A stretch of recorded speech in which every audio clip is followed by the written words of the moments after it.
Go. Go. Go. Go. Go. Go. Go. Surrounded by sleepwalkers and NPC, they all around us. But I be like, why can't you see? Empty seat, I'm gently mean. My soul's clean, no NPCs on the team. Living in this reality like an empty dream. Yeah. They walk among us, they try to run us. Yeah. Empty souls in the deep roads, up mind in the line, hive mind, only thinking on one side. Believing lies, war on the mind, one of a kind, mankind, undivine, walking dead, yeah. Blinded in the third eye, eating GMO foods, especially that red dye. No surprise, brain shut off, totally blind, like closed blinds. Dark and empty like an apartment, no lights on. Empty always echoes in the stairs, brain dead. Look into the eyes, they stare. Look at them hard, no soul is there. Eyes glare, emptiness lies deep. Hollow vacant space, dead and empty street is where their soul meets. Their minds on repeat, reoccurring cycles. Yeah, man in the mirror like Michael, no action, no questions asking. Just walking, leaking dead batteries, leaking acid. No cares, living in complete fear. Sleepwalkers and NPCs near. Surrounded by sleepwalkers and NPCs, they all around us. But I be like, why can't you see? Empty seats, I'm gently mean. My soul's clean, one two C's on the seat. Living in this reality like an empty dream. No NPCs on the team. Living in this reality like an empty dream. Yeah. Sometimes my soul cries as I look into the eyes of the sleeping masses, believing all the lies as time passes. Walking drones, looking at their phones, prisoners in their own homes. Wi-Fi routers and microwaves on the counter. Cook brainwaves, mush minds, no thoughts, no knowledge, no intelligence, no empathy. Social media has reshaped their identity. I have to keep in mind that they're not my enemy. Don't get next to me, but I have a lot of empathy. It's knowledge, wisdom was sent to me while their mind is racing. My mind is at a high elevation. The words and lyrics is not for the shaking. Scared, the weak of the forsaken. Souls taken by the system, programs in them you can hear when they speak. No wisdom, no light, no fight. Just NPC sleepwalking light. Surrounded by sleepwalkers and NPCs, they all around us. But I be like, why can't you see? Empty seats, I'm gently mean. My soul's clean, no NPCs on the team. Living in this reality like an empty dream. No NPCs on the team. Living in this reality like an empty dream. The world is full of lies, hidden in disguise. It's made for you and I, all for humanity's demise. The elite, they despise. That's why you had to learn to read between the lines. Fake mainstream media guys, it ain't no surprise. They all full of lies, news propaganda at its best. Your thoughts, they will test. Executives with the text, subliminals with the hex. Boots on your neck, round and round the clock, they hope you forget. Mental neglect, running psychological operations all across the nation. Total mind devastation without any hesitation. It's time to unplug and sit down in a meditation. Slow the persuasion, deprogram, disengage. Break out the cage and change your ways. Your mind is stuck in days. Listen to your conscience and know what to say, because they're testing you each and every way. No dismay, no play, stuck in the maze. Break free, open your eyes so you can see. Whoa. The third eye, the sun sink. Whoa. Illuminate heaven's gate before it's too late. High frequency vibrations will set you straight. No, America's not great, it's full of hate. Whoa. But remember, get out before it's too late. Surrounded by sleepwalkers and NPCs, they all around us. But I be like, why can't you see? Empty seats, I'm gently mean. My soul's clean, no NPCs on the team. Living in this reality like an empty dream. No NPCs on the team. Living in this reality like an empty dream.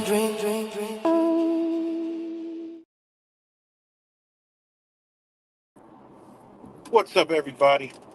Back with another video, and I figured I'd do a stream. I'm still high off the energy that my brother Wise put out a little bit. He did a stream about half hour ago. Well, he ended the stream about a half hour ago. So I still got a little energy high from my brother. So I figured I'd come do a stream. It's not. I'm gonna do more of playing a video from the outside looking in. Now, the reason why I like to, because it resonates. You know, what he says resonates when you could listen to the message, but at the same time think of what's been done over here.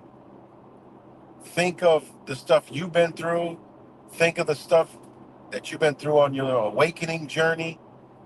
Think of the stuff that you do in your everyday life. Think of how you exist. Because I realized this a long time ago, and I myself had to change my own mind.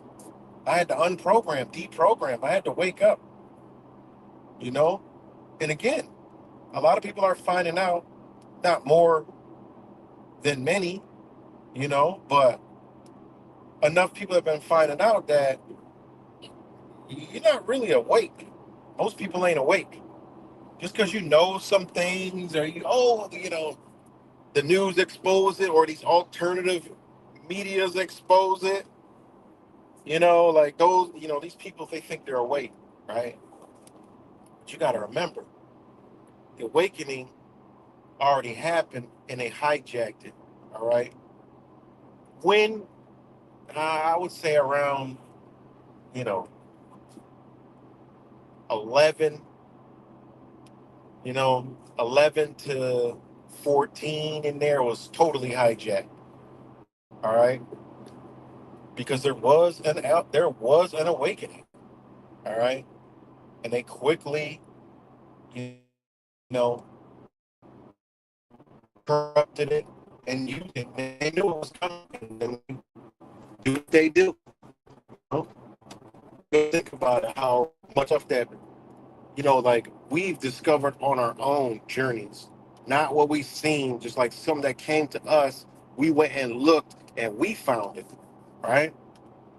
That's how it used to be. It wouldn't be, oh, I heard this, and then people share it, and oh, we're awake. No, no, no, no, no, no, no. You know, because when I talk to the modern day 2026 awakened person, I think they know something. When they tell me shit, because pretty much anything, most of the shit they tell us, we already know. But the key is when they tell us something that we already know, you could simply ask them a question, okay, about what they're talking about to know that, okay, this motherfucker just heard what they, regurgitating what they heard.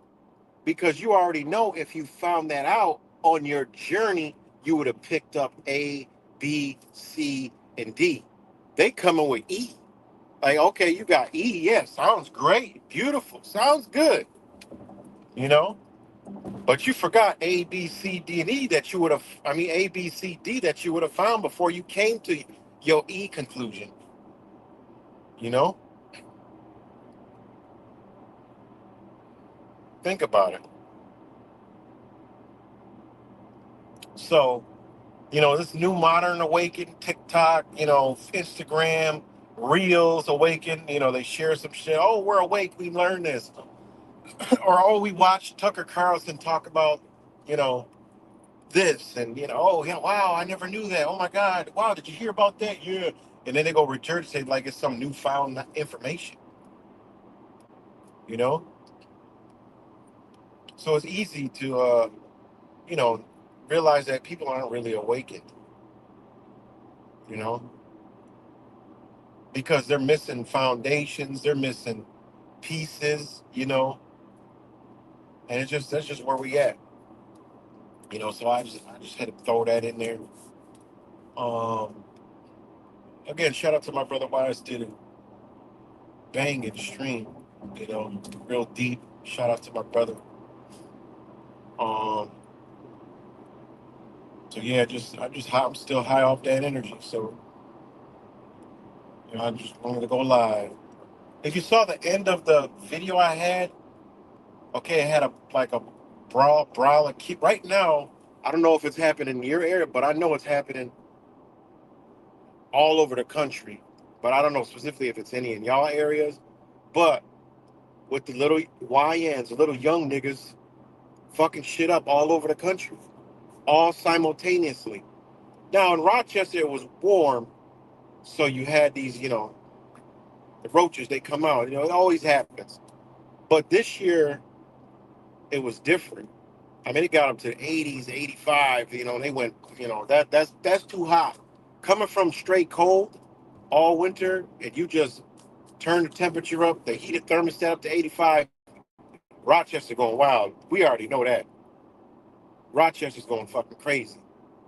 Okay, but I seen news from around the country in places where it's already been hot, where the same stuff happened. Fights, all right, festivals, gatherings, whatever it may be, beaches, whatever. Restaurants, I saw one where they were in a Chipotle. Same type of shit. Kids in all black, just simultaneously. It all happened in the past week, you know? And I was just traveling through DC and I snapshotted it. Oh, wait, maybe I could put it here. Hold on. 1 second. Let me see if I can add it here real quick. I think I can. Let's see.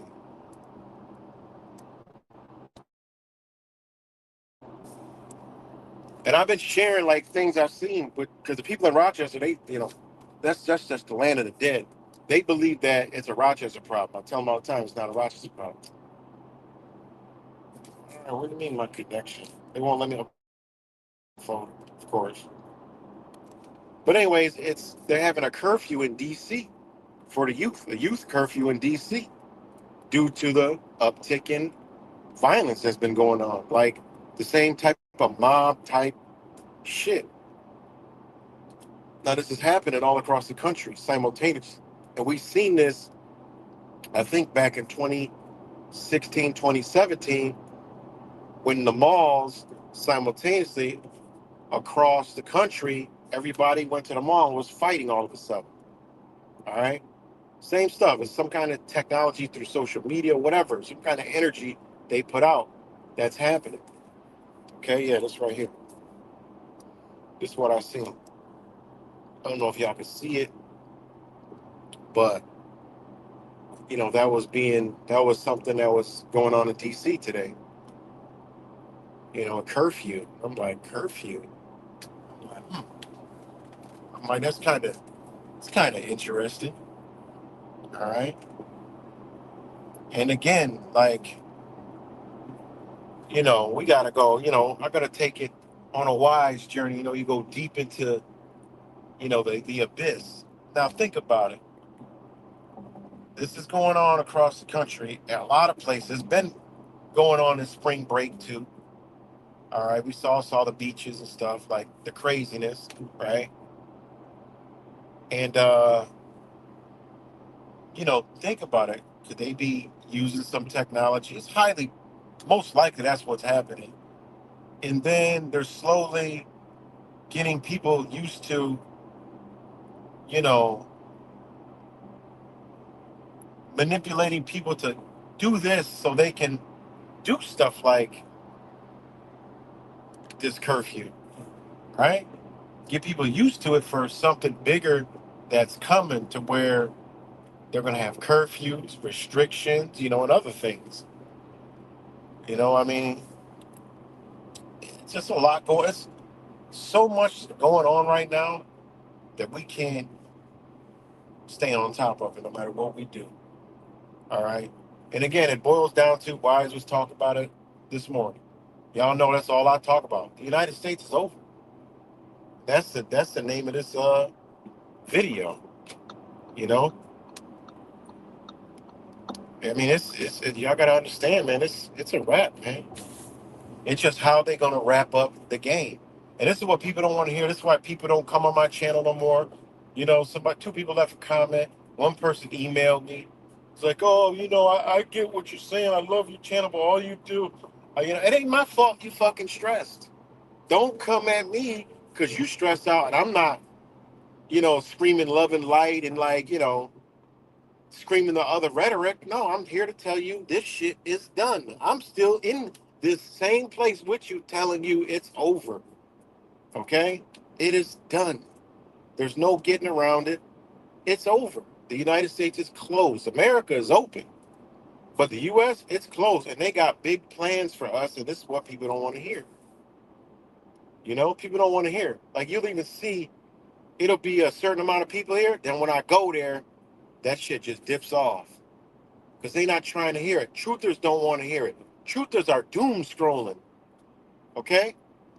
I did a dope ass song the other day about doom scrolling. All right?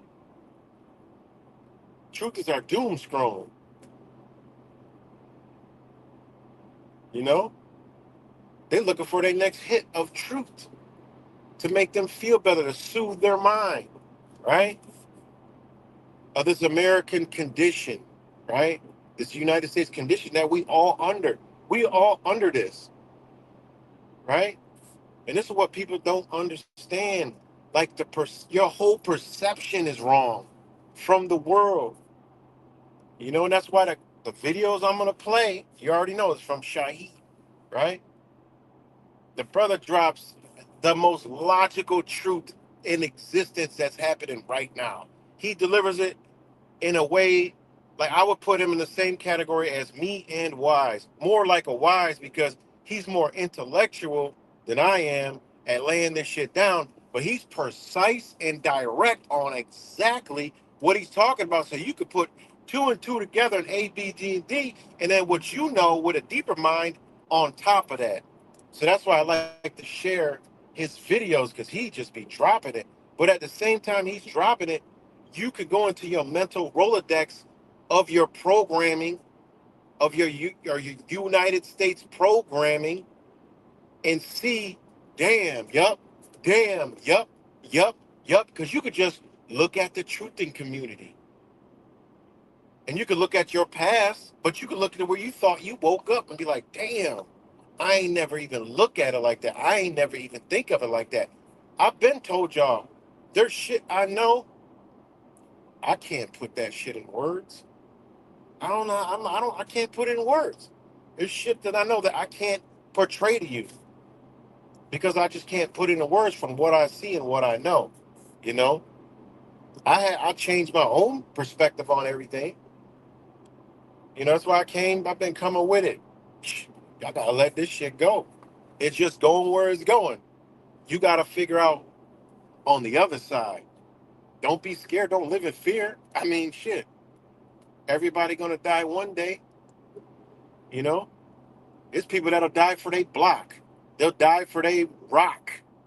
You know, people will die for their family. There's people that'll die to protect their property. There's people will die if, you know, touch their family. There's people that'll die for their jobs. I'll die for my job, you know?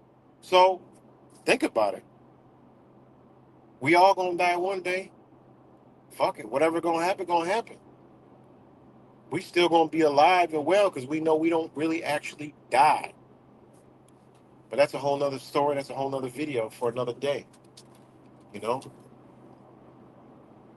And I mean, think about it.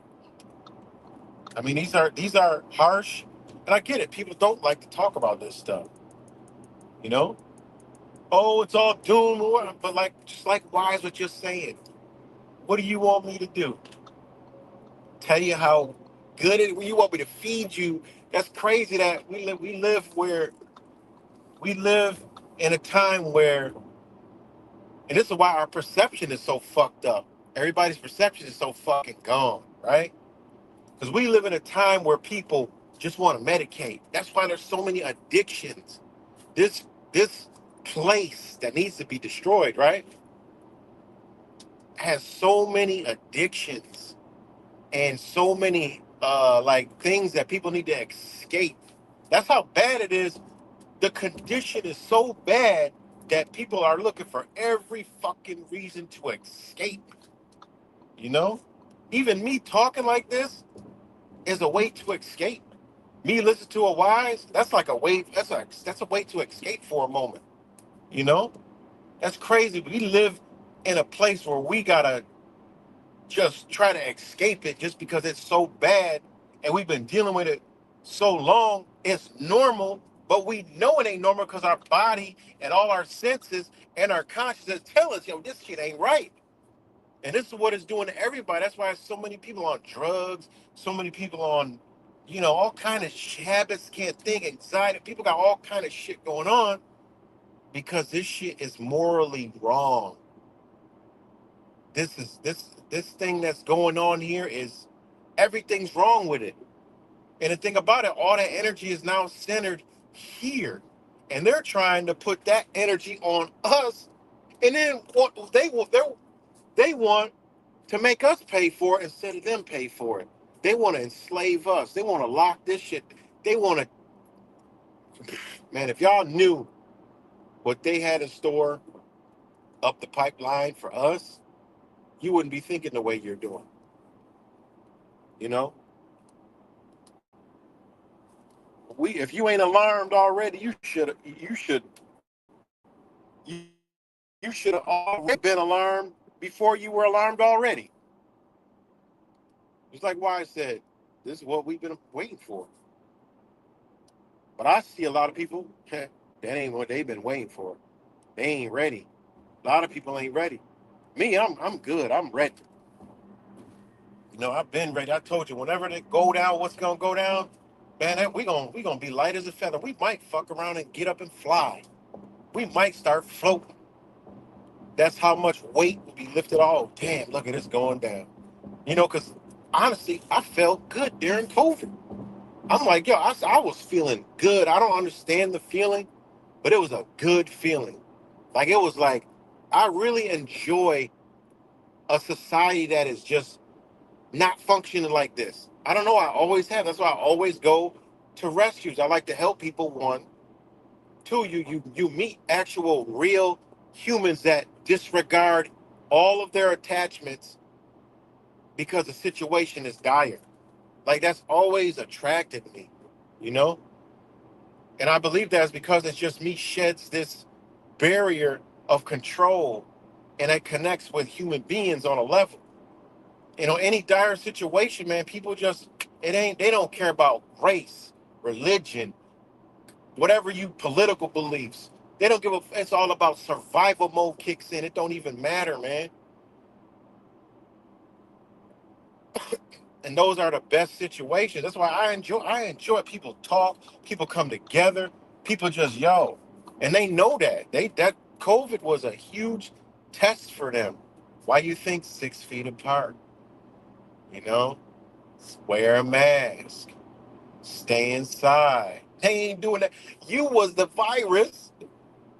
They wanted to see how to manipulate your energy. Everything they do is to manipulate you, right? And when I play these videos, yo, he's hitting. I'm telling you, I put this brother in a category like us. Like he's right there. I'll be thinking like, damn, this nigga must be watching our videos and shit or something. But he just puts it in a whole nother mind frame outside with a dope ass intellectual delivery. And that's because the principles that he comes from are different from ours. you know? And this is one of the reasons why I said, you know what, I don't need, in my life, for my significant other, I ain't dealing with no Americanized minded person. That ain't even a possibility. 4 years now, I've been with my wife. She ain't got nothing to do. She is not Americanized at all, has no American values. And guess what? In 4 years, I ain't teaching her no American values. I keep her culture. I do shit like she do. All right. I'm into her style, you know? And that's the best thing I could have ever did. That's there's no relationship headache at all. It's beautiful. And that's when you learn, you know, the whole another side of how people think. Like, it's totally different, man. Plus I know a lot of foreign people. I know Arabs, I know Indians, Mali, Bali, sorry, not Mali, Bali, Palestinians. I conversate on, and their perception is totally different. And they see everything wrong with this place, you know? And most of them want to leave. Turkish. Talk to my Turkish brother all the time. Matter of fact, I should get him to come on here right now so he can talk about how Turkey is, because he's alert and inept and he knows what the hell is going on. And he could tell you Turkey's point of view. Why they're going back to their countries, you know?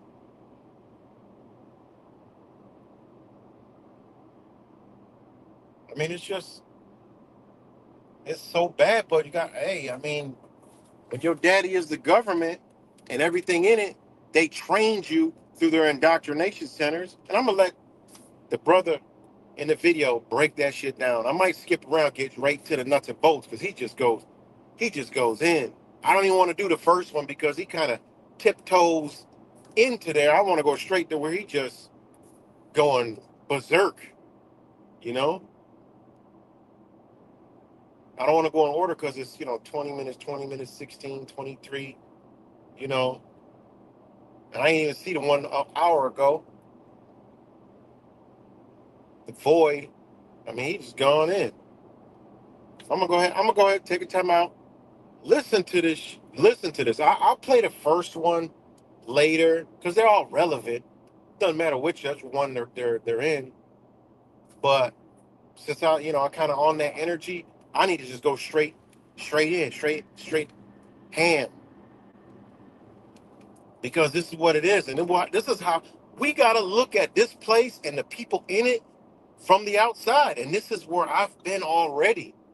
I've already been like this. Hell, like years ago, yeah, well, yeah, right. What the fuck are you talking about, man? What do you mean leave? What are you, a coward? I was into the truther shit. You coward. You scared. And then what does everybody say? Oh, it's gonna happen everywhere. Yeah, you think that shit if you want to. You think that if you want to. You know, there's a clear objective with this place right here. All right, 1776. 2026, 250 years. All right? No numbers and none of that gobbledygook shit needed. All right? No fake ass number garbage, none of that shit. All right? Just is what it is. 250 years. That's what makes me think like, damn, man, that 250 years, that's it. you know? 250 years, that's it. That's like 3 generations, 4 wait, hold on, 1, 2, 50, 50, let's just say 70, 70, 140. That's like 4 generations technically. And they overlap. 4 fucking generations? And that's it? Like, look at where this place came in 4 generations. You know? And we ain't taught the rest of the world. We don't understand the rest of the world. But when you do, like me, I know, obviously I have Asian family now, right? So, like straight Asian and the way they are is different. I know some Indian people, right? Different. Mexican, people from South America. I done met all kind of people. And I tell you what, they all have the same type of similarity. All right. Outside of the program of the Americanization, they're totally different, man. See, they don't want you to think they monsters. There's a monster in every culture, right? And you got to remember, some cultures they already done been through this. They already been through this. They went on a rebound.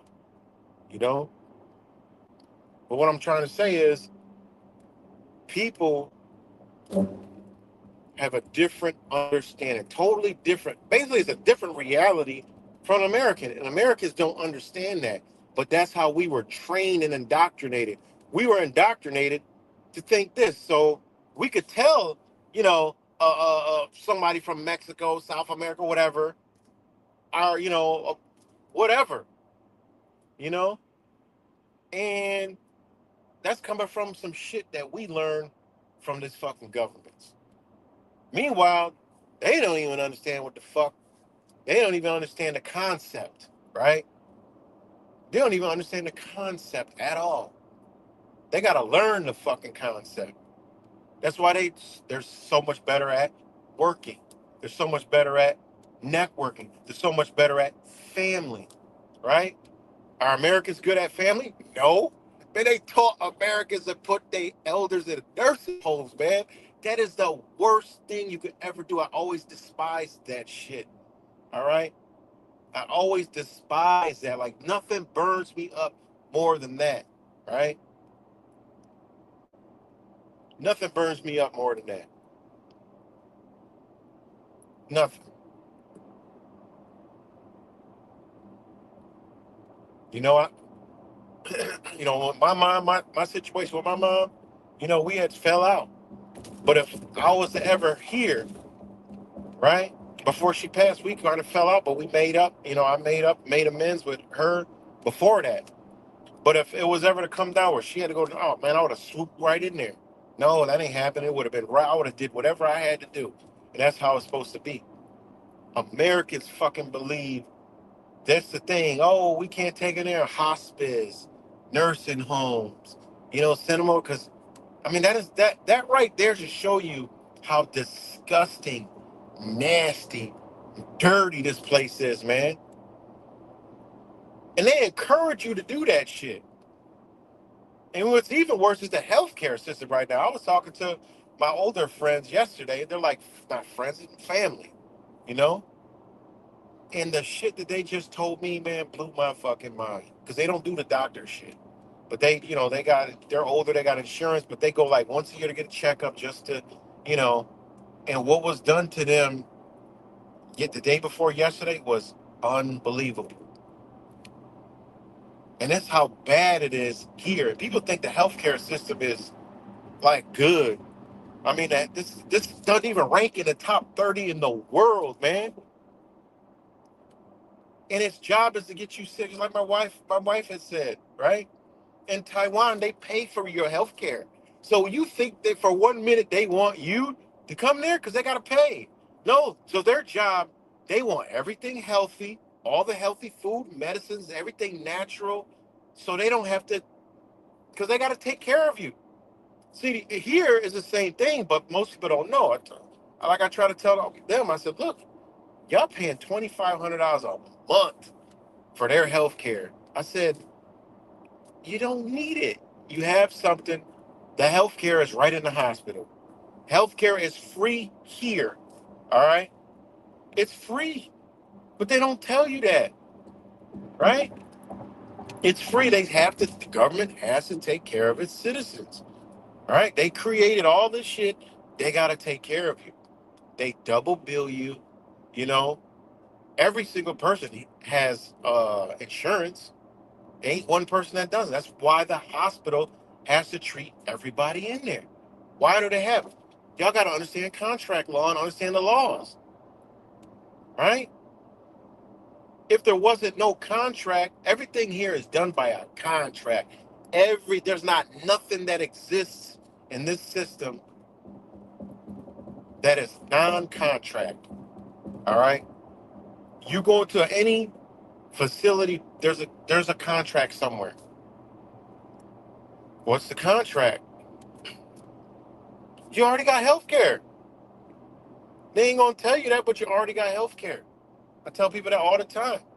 I ain't been to the doctors in forever. If I have something wrong, emergency room. Guess what they do? Top notch care.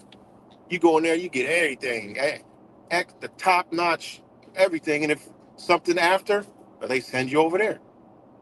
You know, they'll send you to a specialist. I got a friend. He ain't got the best of health. He ain't got no insurance. You know, you go there, they're gonna give it to you. They just try to double dip. They got to look at the laws. They got laws in place to where they can't do anything like seize property or put liens because you don't pay a hospital bill. It ain't even going on your credit. They'll try, but there's laws against that. Just look up the laws, understand the laws. You know. But again, I mean, this place, man. I mean, you gotta just face it, man. It's like when you know somebody in a bad relationship, you sitting there like, yo, man, why you going through this shit? This motherfucker treats you like shit, cheats on you, beats you, fucking robs you, does other shit to other people, cause all kind of problem in your life. Why you stay there? And the motherfucker just keeps staying there. That's the same shit with this shithole here. You know? You supposed to be like, look, like a bad relationship. Look, we ain't together no more, but right now, I ain't got nowhere to go. You ain't got nowhere to go. So look, we gonna be civil. Face it. We're done. No feeling, no remorse. Look, it's business now. I ain't gonna bother, don't bother me. We're good. Everything's done, right? Okay. Boom. You gotta do the same thing here. So you make whatever move you gotta make, right? But see, a relationship with somebody is different because, you know, there's not a fucking heat-seeking missile coming to blow that bitch up, right? It ain't gonna collapse. I mean, you gotta keep paying for the bills and shit. Figure that out. But the analogy I'm trying to use is this shit is like a bad relationship and you gotta see it for what it is. It's bad. It's badder than bad. It's a terrible condition. It's a terrible condition on others.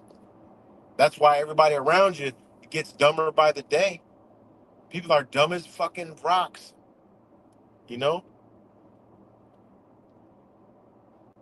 People are like, oh, but I still have hope. Man, hope been left. There is no hope, you know? There's no hope, man. Uh-oh. Whoops. Whoopsie. There's no hope, you know? Shit I'm talking about is like, it is what it is, man. It's stoic. We're at a point of no return. You can't fix this. There's a point in society. I got the thumbnail. Hold on. Let me see if I can put this thumbnail up. This is where we're at. All right? We're at this point in society. Okay? This is just how it works, man. It gets to a point and it just where we're at. Face it, it's going there. And this is what it is. I don't know if y'all can see that. Matter of fact, I'm gonna delete that and I'm gonna make it better. Make it bigger so y'all can see.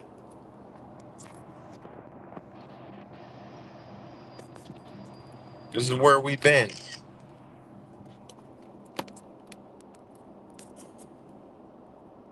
I don't know if y'all can still hear.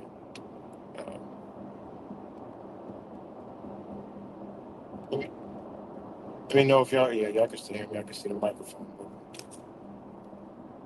All right, here we go. Oh, I'm gonna add this thumbnail. This is where we're at.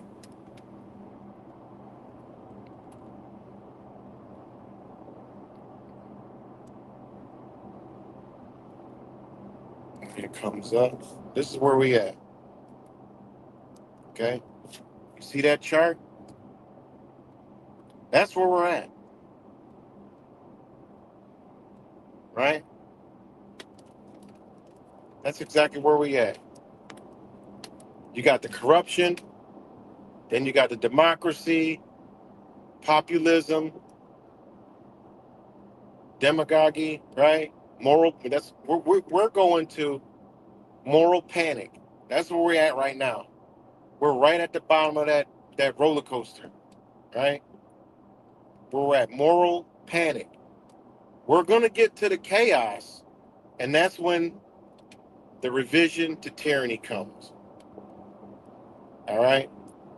Because they're already making it and formulating to where this society is going to be ruled by mobs. I mean, this is, it just is what it is, man. This is how, we stream like these old names, communism, Marxism. Wise touched on a little bit, right? But it's going to be something different, man. It's going to be something different because when this country collapses, the corporations are already outside of it to reach back in and say, we're going to bail it out. But it ain't going to be a bailout. It's not going to be, America's coming back. No. What? Are y'all You gotta you gotta have completely lost your fucking mind. No, no, no, no, no, no.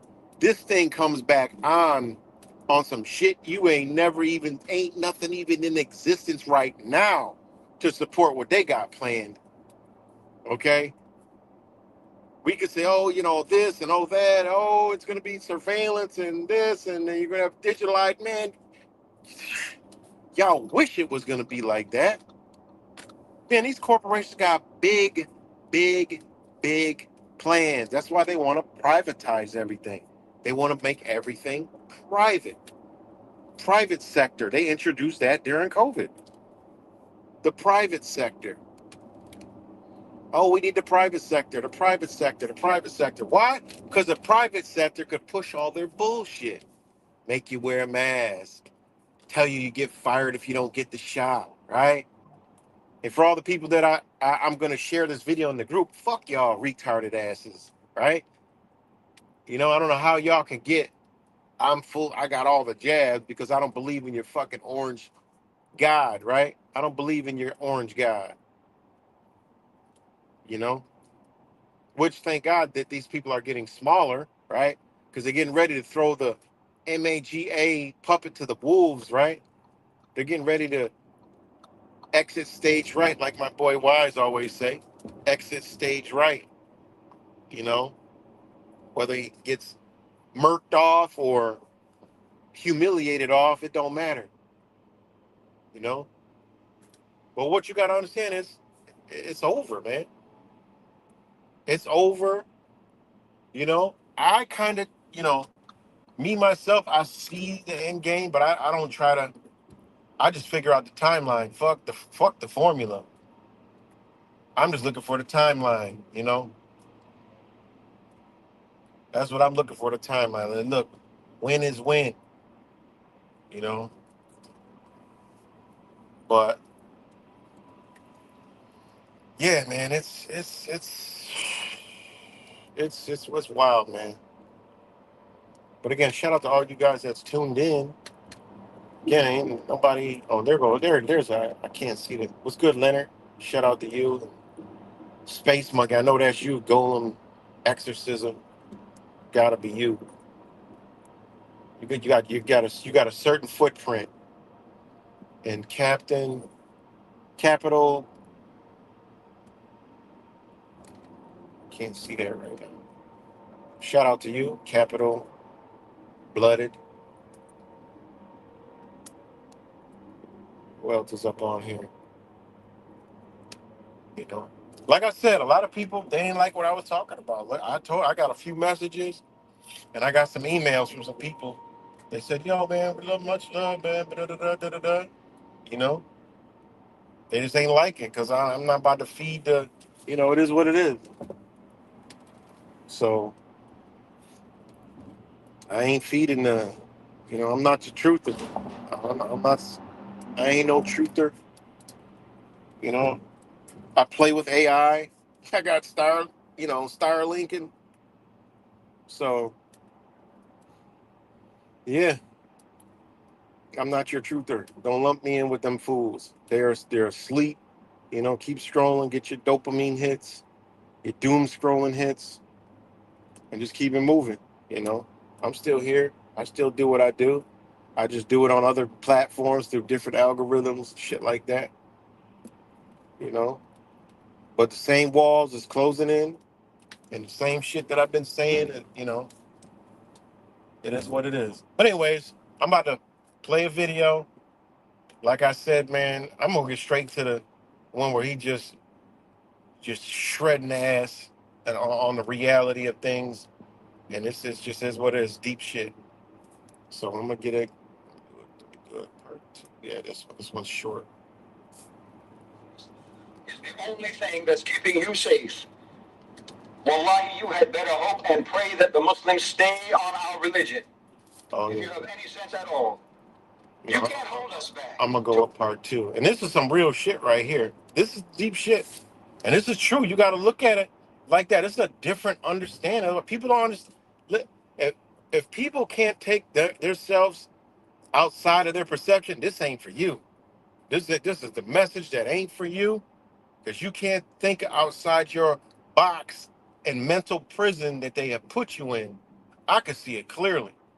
All right, I can see it clearly. Okay, and this is when the shit get real, because you gotta understand. You could tell, if you ever talk to a Muslim, real Muslim, that's what they about. You see how they move. They got a different understanding.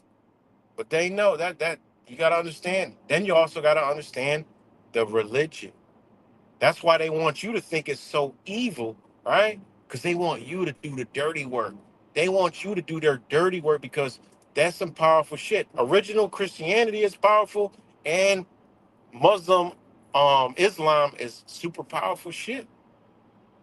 That's their biggest fears. It's Christianity and Islam. They intertwine with each other. Say what you want about it, you know, sun and moon, whatever. But they both do intertwine.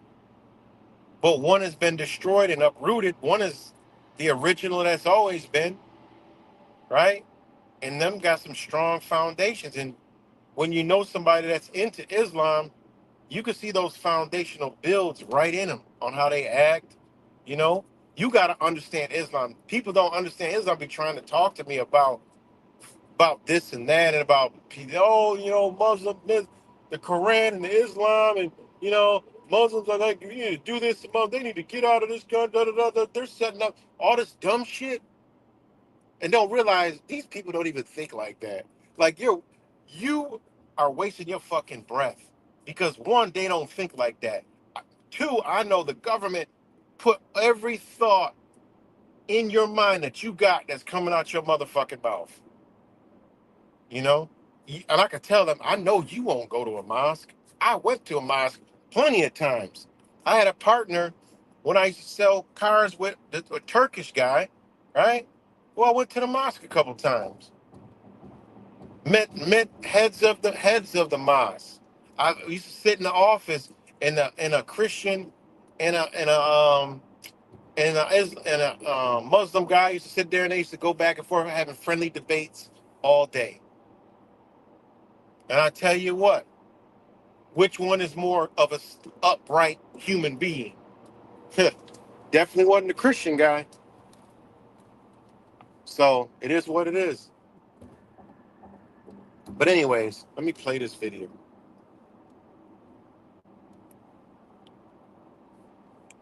You've been Nazis everywhere that you went.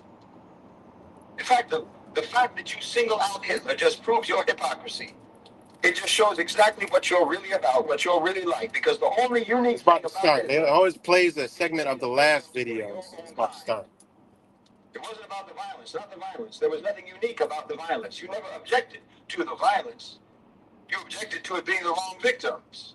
See, you think that if you condemn Hitler and you condemn the Nazis vehemently enough, you think that you can trick the world into misinterpreting that condemnation as if you are condemning what Hitler did. But you did what he did to people all around the world. You have no problem with genocide. You never have had a problem with genocide. It just depends on who is getting slaughtered.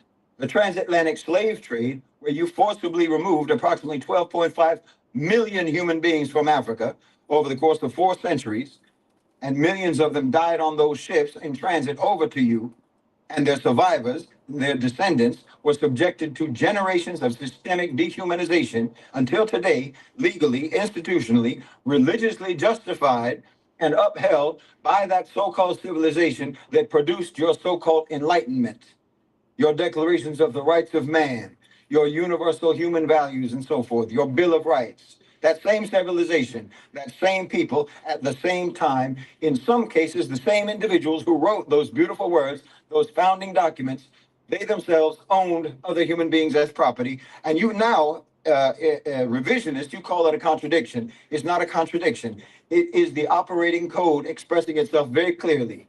You have no problem whatsoever seeing your fellow human beings as objects. You literally do it all the time. You really should be honest about this. You should be honest about this and about yourselves. You know it's wrong. You know it's horrendous. You know you should not be this way, but that doesn't change you. Just knowing it doesn't change you. Just knowing what civilized people are like does not itself make you civilized. You understand me?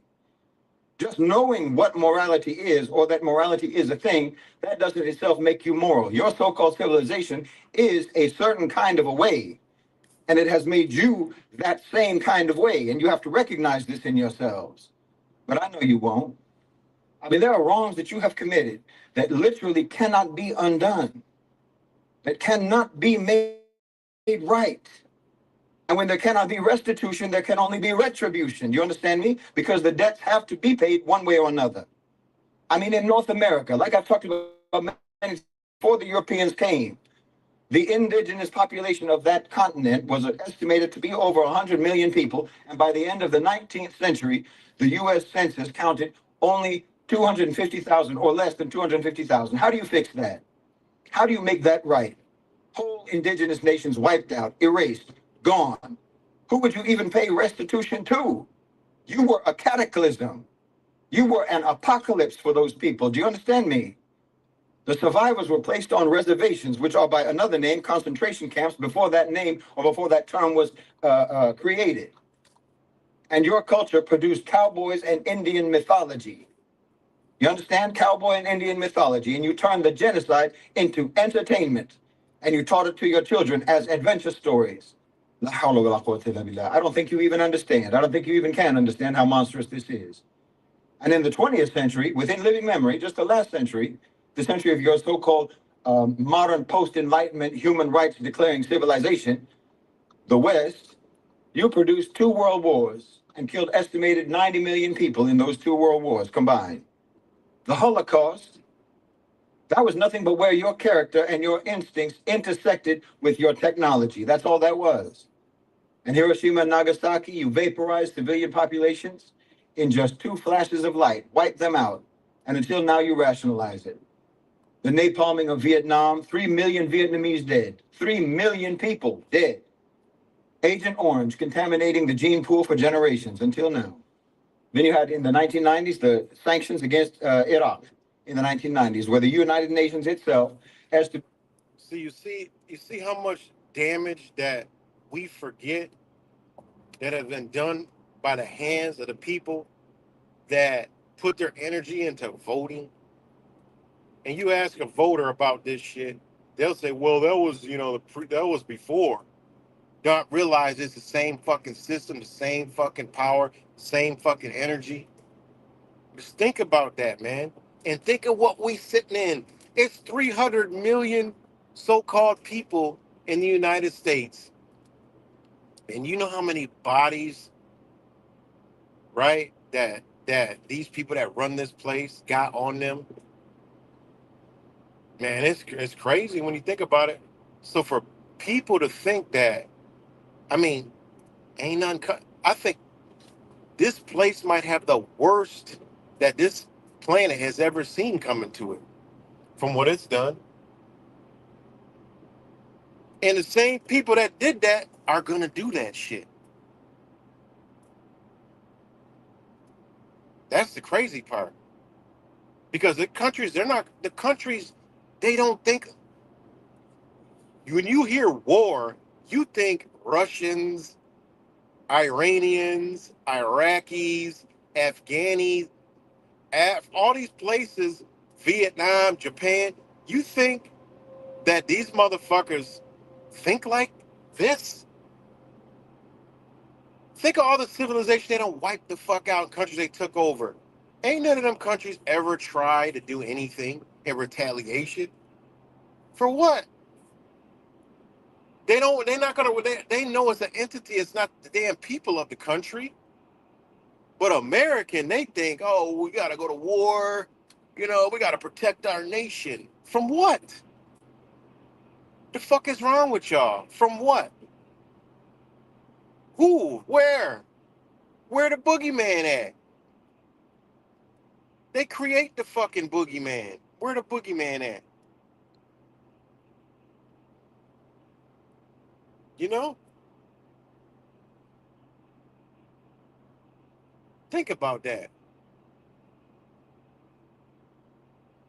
I mean, I'm sure it happens, but where are the videos of foreign people bullying Americans? Beating up on Americans? Where are the videos? I'm sure, there's people get angry and shit like that, but where's like where you see Americans doing to people? Like that same mentality happens down on a small, single, individual, low morale scale of Americans, U.S. citizens that do that shit to people. Where is it? You know? Anyways. That you killed and dissected with your technology. That's all that was. In Hiroshima and Nagasaki, you vaporized civilian populations in just 2 flashes of light, wiped them out, and until now you rationalize it. The napalming of Vietnam, 3 million Vietnamese dead, 3 million people dead. Agent Orange contaminating the gene pool for generations until now. Then you had in the 1990s the sanctions against Iraq in the 1990s, where the United Nations itself estimated that you killed over 500,000 Iraqi children, and your Secretary of State, so-called, at that time said that the price was worth it. The camera said it on record. She said it was worth it. Sure, you might disavow what she said, but you don't disavow what she did, because you didn't stop and you don't stop and you're still doing it until now. And now, right now, you have live streamed in real time a genocide against the people of Gaza. And the truth is you don't care. The truth is you don't care at all. I know you've got your protests. I know you have your marches. You have your online crocodile tears. I see it. But the only thing that you're really upset about, this is the truth, is that you're being confronted with the reality of the complete disconnection between what you say and what you do, between what you tell the world you believe, and what you inflict, the barbarity that you inflict upon the world. You're upset about being exposed. You're upset that the lies about your so-called civilization are being exposed in 4K. It isn't, this should not be happening. We shouldn't be doing this. We can't be seen doing this. It hurts our credibility. Do you understand? No one in the world believes that you actually believe in the principles that you talk about. No one believes that. Because everyone in the world has experienced the brutal reality of how you really are and what you really believe in. You're literally, you only care about your self-perception between each other, because you never cared about how your victims see you. You never cared about our opinion at all. You just don't want to look bad in front of your own people, meaning you don't want you want to keep the facade up so that you can keep telling each other how civilized you are, how advanced you are, how sophisticated you are. It's bad form, you know, to be caught on camera violating every single principle that you all pretend to believe in. It ruins the illusion. It spoils the collective role play. It's a mood killer. No, we're not the same. We are not the same. We are not allies. And Muslims need to understand this. Muslims need to understand this. You know, just like how a non-Muslim can never understand Islam, a non-Muslim understand Islam or understand the Muslim world properly, because they will always view it as an outsider. So they will always superimpose their own biased frameworks, their own limited understanding upon whatever they are observing. That's how you get Orientalism. In that same way, Muslims can never really understand the kuffar. That's true. Muslims can never truly understand the kuffar. We're always going to project our values onto you, values that you don't actually have. We're always going to think better of you than you are in reality, because there are standards of morality that we just presume about human beings. You understand? We can't fathom that there are actually people on this earth who do not, in fact, live up to those bare minimum base level standards. And this has gotten us into trouble many, many times, these assumptions. We've gotten fooled many, many times. We've gotten conned many times. We trusted and we let our guard down, and we got ambushed too many times exactly because of this. There are things that your civilization does casually, frivolously, that are the subject of entertainment, subject of dark humor and jokes and light conversation at your dinner tables and whatnot. Things that have been normalized in your society so thoroughly that the people who participate in them feel nothing, feel no shame, register nothing, and move on without a second thought, and no one thinks anything about it. And those same things to us, to people operating from an actual moral framework, to people with a functioning conscience that is calibrated to a divine standard, those same things are monstrosities to us. You understand? It's not cultural differences we're talking about, not value disagreements. We're talking about atrocities. And you don't see it. That's the terrifying part. Not that you do them, not just that you do them, but that you are incapable of seeing how bad it is. The interface is moral looking, but the operative code underneath is something else entirely. And Muslims need to understand this. This keeps you all in a state of constant cognitive dissonance. You know, just like with your credit cards, you know, like actually in reality, you're poor. You're literally impoverished. That's the reality. That's the reality. But your credit cards let you live the illusion that you're not poor. You can live above your means by way of rollover debt. You're living a life that you cannot actually afford in reality. It's a mirage. You can't afford a car, but you have one. You can't afford groceries, but you've got a full refrigerator. You can't actually afford to eat out, or you can't afford to get takeaway, but you still keep getting food delivered, don't you? Anyway. You shop anyway. You buy on Amazon anyway, or TikTok shop anyway. Without your credit cards, you would be begging in the streets. So you understand you are earning one kind of life, but you're living another kind of life by means of debt. Until you actually think that you're middle class. You actually think maybe even that you're upper class, when actually you're supposed to be living in a van down by the river. You understand me? It's the same with your so-called morals. This is what I'm telling you. It's the same with your so-called morals and your so-called principles and values. And that's You want to be what he said was 100% true, because people don't understand the money system. They don't understand credit. They don't understand debt. They don't understand half the shit, right? And he's 100% true. If you took all of that away, all the loaning, the credit, people would, this would be a poor and rich society. That's it. There would be no middle class. The middle class is upheld by debts, debits, and credits. That's it. That's the only way the middle class is upheld, by credit and debits. Debt and credit. Nothing else. to live the illusion as if you have them, but you do not have them. You know, your credit cards make it look like you're financially stable when you're not. And your fake moral claims, you can make yourself look like you are civilized and you are decent when you're not. I'm just telling you the reality. Again, as a witness, I think it's horrific. I think it's horrendous what has been done to you, what has been done to your minds, what has been done to your souls as a people. Objectively, it's horrific. And I'm not going to lie about it. I'm not going to lie about it just because you might get offended by being told. I'm not trying to hurt your feelings, but like I say, I know that that is the basis upon which you decide who is or who is not your ally, who does or does not support you, or who does or does not care about you, not on the basis of truth. So I know that you won't hear me. So let me say something to the Muslims specifically, very important, because the Telegram group, in the Middle Nation Telegram group, someone mentioned seeing a Western Da'i talking about we have to get past this us and them mentality. He said, you are us and we are you. This is an interfaith dialogue. I'm telling you, that's a treacherous statement he made. That's a treacherous statement. It's an incredibly dangerous and naive fantasy to believe in. And like I said, thinking like that has gotten Muslims into all sorts of problems in the past because we underestimated the danger of the people that we're dealing with.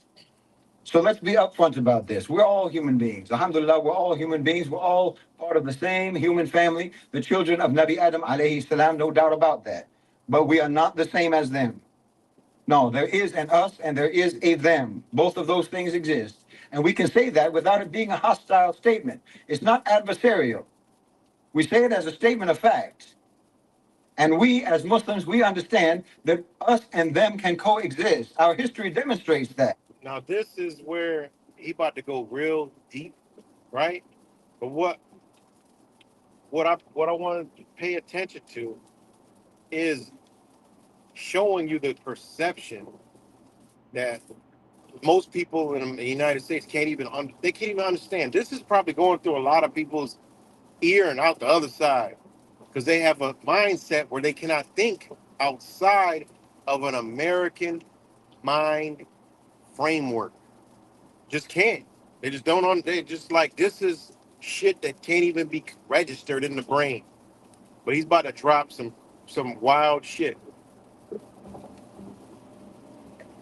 For centuries, under genuine Islamic governments, non-Muslims lived with documented protections, and them can coexist. Our history demonstrates that. For centuries, under genuine Islamic governments, non-Muslims lived with documented protections. They lived with legal rights. They lived with functional institutions of their own, and with the freedom to practice their faith and to govern their own communities by their own laws. Yes, we even gave them that, not as a courtesy, but as an obligation, a divine obligation that is written into the architecture of Islamic governance. I mean, until today, subhanAllah, right now, today, there are literally more churches per Christian in the Muslim world than there are even mosques per Muslim in the Muslim world. There's even more churches per Christian in the Muslim world than there are churches per Christian in the West.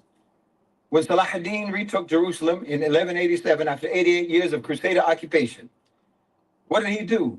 He ransomed the Frankish inhabitants, he negotiated their departure, and he protected the Christians. He protected the Christian and the Jewish holy sites, what they regarded as holy. And he even released the people who couldn't pay their ransom.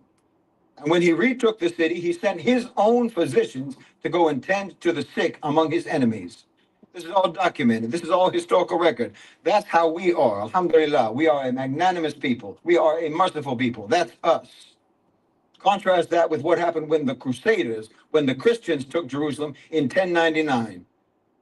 You don't have to believe us. The chronicles of the Crusaders themselves, their own accounts, written by themselves in celebration, describe the massacre of the population. Muslims, Jews, and even other Christians, Eastern Christians. They said that the blood was up to the bridles of their horses as they rode it. That's your civilizational comparison. Their own chronicles, that's your own source, okay? That's them. That's them.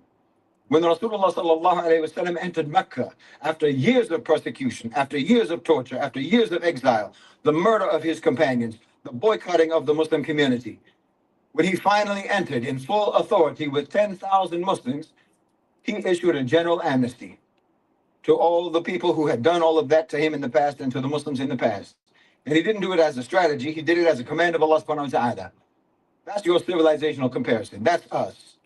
See, for us, we can recognize and we can acknowledge that there is an us and there is a them without that becoming us versus them. You're the ones who made it versus. You insist on making it adversarial. We don't. You insist on making it adversarial, not us. You insist on making it adversarial every time, historically and right now. Your civilization doesn't know how to leave people alone. You don't know how to leave other people alone. You will not stop until we have adopted your way, your epistemology, your values, your frameworks, your definitions. Now, assimilation is the price of your tolerance, and it always has been. You don't know how to coexist with difference. You only know how to crush it, how to co-opt it, how to eliminate it. The Quranic injunction, lakum dinukum waliya din, to you your way, to me my way, that's actual tolerance. That's real tolerance.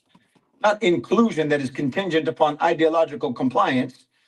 I practice my faith, you practice your faith. You govern your community, live according to your values, and I will honor the covenant between us. And if any harm comes to you, we will protect you and we'll take care of you. That's the framework that Islam produced. That's what we live by. What your civilization produced was, we will tolerate you only as long as you become exactly like us. And if you don't, we will demonize you and we will attack you. You and I both know that that's the truth. You're coercive by nature. You're domineering by nature. You don't think that's what it is because you have been the dominant power for long enough that your coercion feels like the natural order of things to you. It doesn't feel like aggression because anyway, you have no moral framework that would even objectively allow you to define anything that you do as wrong.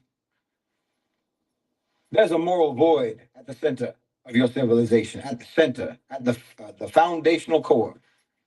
And all the things that I was just talking about, the incarceration, the addiction, the loneliness, the child abuse, the sexual abuse, the rape, the industrial scale degradation, that's not a system that's failing. This is what you all need to understand and reconcile your with. That's the system functioning as designed, extracting, consuming, moving on. This represents your culture. The system represents your culture. It's not a violation of your culture. You're a terrifying civilization. You are a terrifying civilization. Terrifying not because you're powerful. Power is morally neutral. It doesn't matter. You are terrifying because you are powerful and morally unmoored. You have some of the most devastating military capacity that's ever been assembled, but you have no genuine, binding internal restraint on how it's to be used. That combination, operating across 5 centuries, has produced a history of global terror and global savagery, such as the world has never seen before. And now you want me to be your ally? You want me to sign on? You want me to join your coalition, stand with you? Well, who in God's name could ever do that in good conscience? You don't need allies, you need exorcists. That's the truth. You don't need allies, you need exorcists. And you want us to assimilate, you want us to secularize, you want us to modernize, you want us to put the Quran down and pick up your values instead. Are you sure? Are you sure? I don't think you're thinking this through, not even slightly. Listen, Islam is what is protecting you. I'll say it again. Islam is what is protecting you. Our adherence to Islam, our adherence to our religion, to the Quran, to the Sunnah, to the commands of Allah subhanahu wa ta'ala, to the Islamic frameworks of ethics, the Islamic frameworks and principles of restraint, that's what's keeping you safe from us after everything that you've done, after the Crusades, after colonization, after Iraq, after Afghanistan, after Palestine, after Somalia, after Syria, on and on and on. After the theft of our resources and the destruction of our civilizations and our institutions and the manufacturing of failed. You see, now, there's something I wanted to add to that or say. This is where people don't understand. It's not like, okay, United States, what they've done to all these Muslim nations, right? You know, they just did this, and you're like, oh my God, oh, that's why they got to come out and propagate that they're the enemy, right? They got to propagate, oh, they're the enemy, to get you to hate them because what they've done to them, right? Their restraint is because of their religion. That's exactly what he's explaining. And you go back and you think about it, that's why they got to create, oh, they're trying to attack us. Oh, they're going to blow this up, blow that up. No, that's not what they're going to do. And then they try to spin it into, that's what their religion tells them to do. No, it's not. That's not what their religion tells them to do. Fuck you mean? That doesn't even make any sense. They will protect themselves, of course. They already know that. But as far as going after like go blow up a country or blow up innocent people, that shit's a figment of your imagination. That is created, manufactured. That's why they gotta always scream the hate them because they're so dangerous at this, and they're a threat to us. No. We all know the saying, the person that's always got the biggest mouth pointing the finger at everybody else is the one that's doing the shit. Simple ABC 1, 2, 3 you need to know. Elementary shit. The one who's always pointing the finger, saying this and they doing that and they're the end, this, that. You gotta look at them like, wait a minute. What they done did? They ain't find a damn firecracker. They did all that, everything he just told you, they ain't find a firecracker through TSA. Why? Because they're based in their religion, because they're patient and they know what's coming. They understand it. It's like a storm. He's even explained that in another video.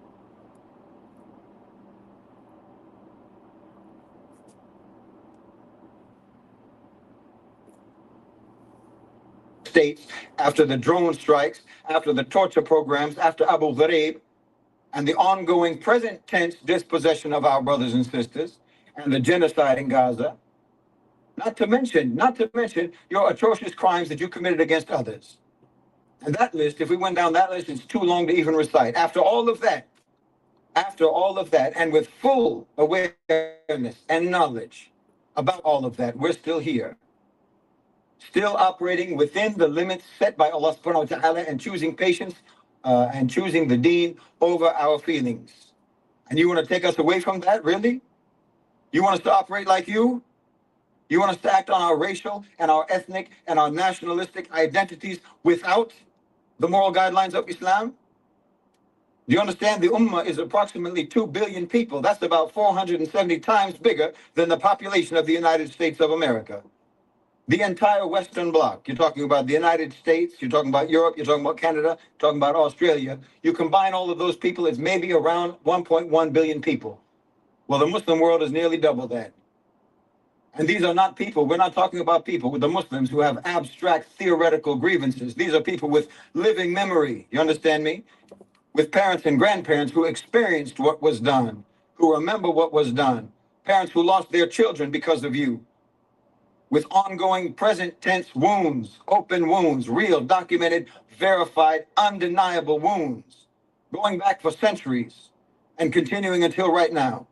I'm telling you, what stands between what we have suffered and vengeance on a catastrophic civilizational scale is nothing but Islam.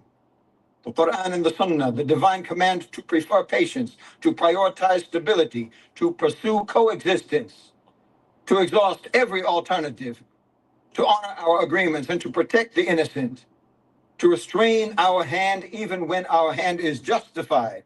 Do you understand me? That is what is holding us, not your intelligence agencies, not your counter-extremism programs, your de-radicalization initiatives in your think tanks, your academic departments doing studies on Muslim anger.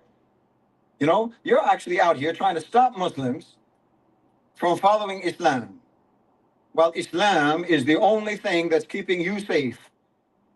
Wallahi, you had better hope and pray that the Muslims stay on our religion, if you have any sense at all. You can't hold us back, 2 billion strong. No one is scared of your bombs. No one is scared of your drones. No one is scared of your attack helicopters. You've seen that for yourselves. Muslims don't fear death. No, we obey Allah.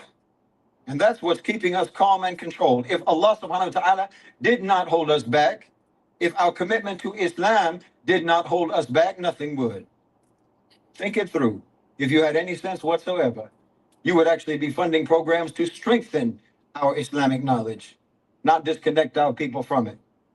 Believe me, you do not want to see 2 billion Muslims acting like you. That's deep. That's some deep stuff right there. Very deep stuff. We're gonna roll on to the next one. What people outside of your pit, what they're saying, what they're thinking about, how they're talking about the world. Even if you wanted to, you can't, because you can't access them linguistically. Oh, hold on. And all of those 6 companies have the... My bad, I was already... And if we speak up for you, understand, we're not doing it for you. And we're not doing it because we think that you're good. We're not doing it because we are your friends. We're not doing it because we are your allies. We're doing it because it's right. And because it is our duty. So understand, we are never on your side.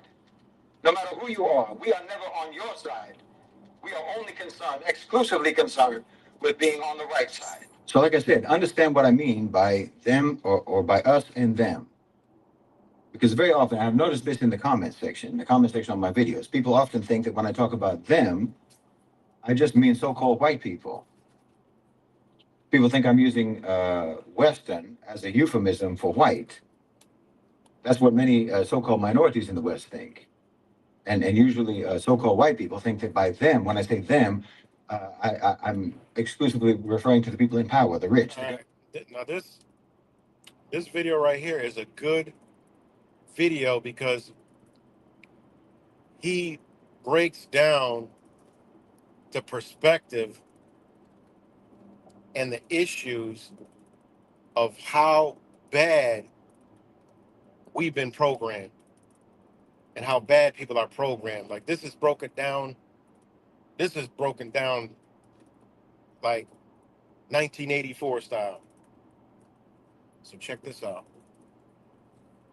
Referring to the people in power, the rich, the government, the billionaires, and so forth, the elites. Sometimes they want to tell themselves or they want to believe that when I say them or when I say the West, I mean Jews. No, them means them. It means you. Them means you in the West. So-called white people, so-called black people, brown people, rich people, poor people, people at the top and people at the bottom. It means everyone who's coming out of the West. The people who run things and the people who don't run things. The people who are run by those people. Elites and everyone under the elites. You understand me? You know, when I was talking about all those statistics, all of the internal dysfunctions in that society, all of the heinous behaviors that go on in that society, that's not just the elites, that's not just the billionaires, it's not just those in power, that's not just so-called white people. Think about what I'm saying. Try to think through what I'm saying. It's not an indictment of a particular group. This is civilizational. This is cultural. This is systemic. It's across the board. When we talk about the origins of it, okay, when we talk about the origins of it, that's another thing. And I'll talk about so-called white people and so-called whiteness. I'll talk about Europe and so forth. I'll talk about that in a minute. And obviously, there is a power structure. There is the power structure in that society, the enforcers of the indoctrination, the enforcers of the programming. But I'm talking about the effects of all of that, not just the ones who are in charge of it, but the impact that it has had on the people. And there isn't a single one of you over there in the West who has not had your natural self mutilated by that culture and by that society that you came up in. It warps the way you think. It warps the way you process information, the way you see the world, the way you see yourself, the way you see others, the way you see life, what you prioritize and how you prioritize, how you frame things, the mental options that you see, the way you see morality and so forth. Like I said, it has affected and it has infected all of you. How could it not?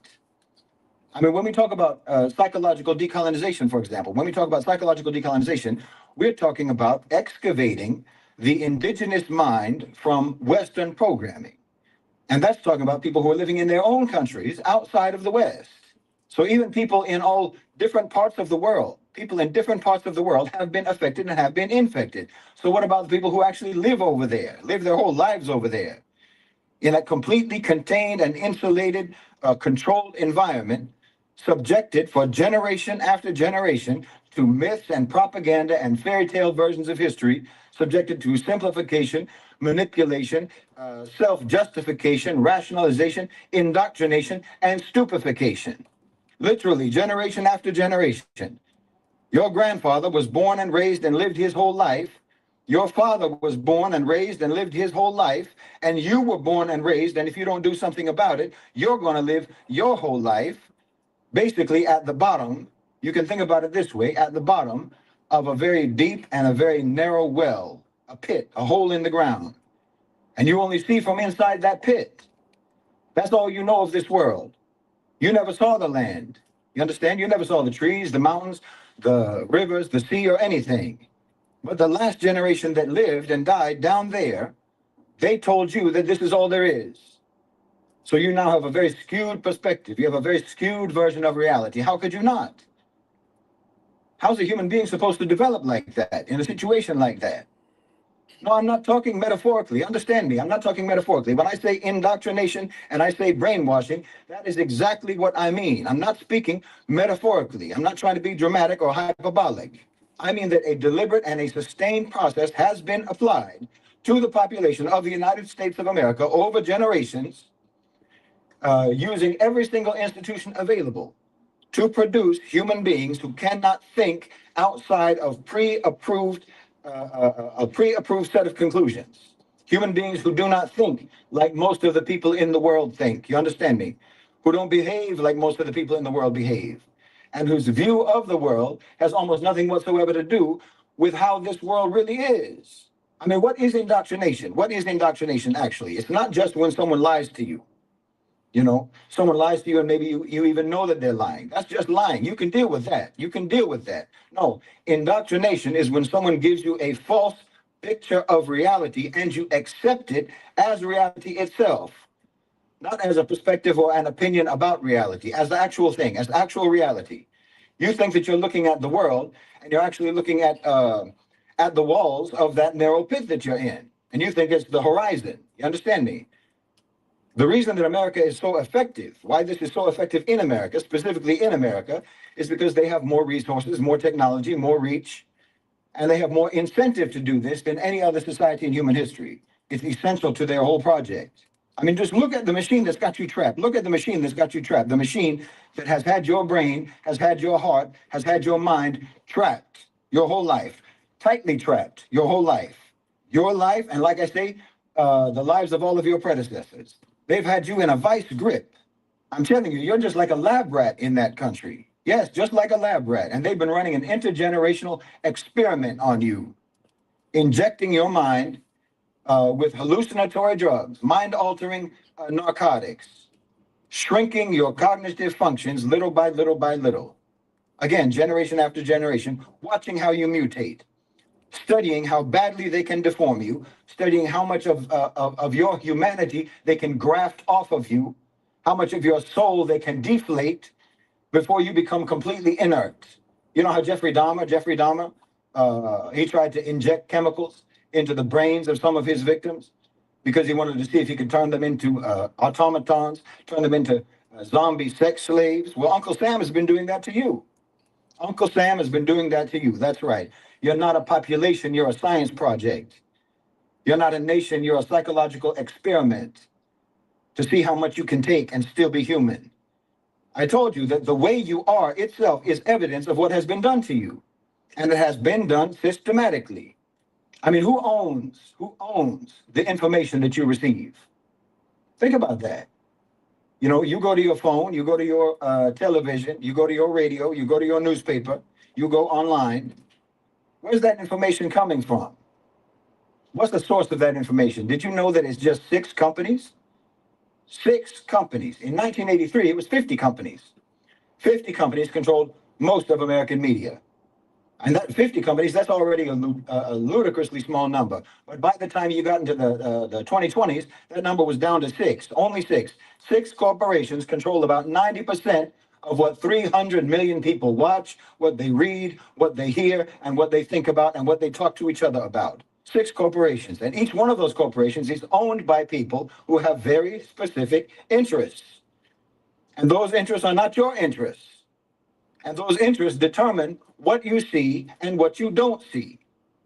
Every single day, from the moment you wake up to the moment you go to sleep, they're determining what you see and what you don't see, and what you think about what you see. The overwhelming majority of you can't speak another language besides English, so you are captive customers, captive consumers to them, consumers of controlled media because you're monolingual. So you can't find out what people outside of your pit, what they're saying, what they're thinking about, how they're talking about the world. Even if you wanted to, you can't, because you can't access them linguistically. See, this is what I've been telling people about how we're actually more. They try to say, oh, China's isolated. Guys, we're isolated. We don't know what's going on in the world. We're totally isolated. I figured that out years ago, you know, when I met my wife, but she used to tell me what, I'm like, wait, what? And show me the stories. She used to be like, wait. She's like, is this true? And I'm like, what? I'm like, or she'll show me something, wow, this is crazy. I never know this, you know? And then I'll see stories. She'll be like, is this true? And I'll look at her like, no, that ain't true. Where do you get that from? You know? We're isolated from the world, you know? And I should say this for many, many years. All you got to do is look at when there's something going on in the world stage, the U.S. is never there. And they also have, I forgot what hand of the government goes to these world things that represent the United States that we never even see. The people never see it, but we literally have U.S. representatives, right, that go, just like your state representatives. You got U.S. representatives. Most people don't know what that means. That means they go around the world and represent the United States, and you never hear about these motherfuckers.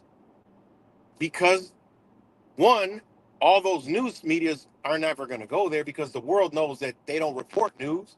You'll see like 20 microphones all up there, news media all across the world. You won't see CNN, Fox News, MSNBC, none of that shit. And that's because we're isolated. I've been telling people that for years, like, we're isolated, man. Like, they literally, for all we know, Ukraine, Gaza, Iran, Syria could be wiped the fuck out. Right? We ain't gonna find out about it till 10 years later. We won't even know. It's like I said, like, they might already be in reset mode in all these countries, and our turn ain't come yet. Think about how would we know? How would we even know, man? You know? Because when they get to these countries, nobody's traveling there, coming to and from them, you know, like Syria. Syria was isolated, man. Now look at Iran. Look at North Korea. You know, I mean, it just is what it is, man. You know, like look at Ethiopia right now. You don't hear nothing about Ethiopia, but they're killing. They done killed over 1 million people. Okay, they're cleansing Ethiopia. You don't hear about that. You know, when you talk to people, foreigners, they know all about this shit. They know all about it. It's crazy, man. Back this up a little bit. Overwhelming majority, if you can't speak another language besides English, so you are captive customers, captive consumers to them. Consumers of controlled media because you're monolingual. So you can't find out what people outside of your pit, what they're saying, what they're thinking about, how they're talking about the world. Even if you wanted to, you can't, because you can't access them linguistically. And all of those six companies have those six corporations have overlapping interests. They have the same shareholders. They sit on each other's boards of directors. You understand? They have the same advertisers that they're all trying to keep happy. And this is the thing about advertising. If you don't know, advertising is the main source of income for almost all media. The advertisers. The advertisers are the real customers. You are the product, actually. You're not the one that they're selling to. You're the one that they are selling. They're selling your attention. They're selling your time. They're selling your purchasing decisions. That's the product. That's you. The content is just the delivery device, giving you over to advertisers. That's what they're delivering. That means that the version of reality that you are consuming every day is just a mechanism for luring you into the arms of these corporations, into the arms of these advertisers. You need to reflect on the ramifications of that. Where does news actually come from? When you watch the news and they say, according to official sources, or they say government sources report, or the Defense Department spokesman says such and such, who do you think is speaking to you right now? When you listen to that, who do you think is speaking to you? You understand? The government has entire thing about advertising. Y'all hear me? Is it clean? Let me know.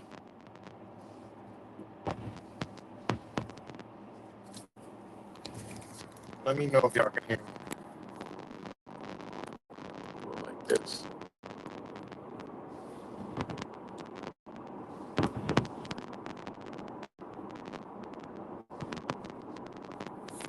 Let me know if y'all can hear me. One second. One second.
Let me know if y'all can hear better now.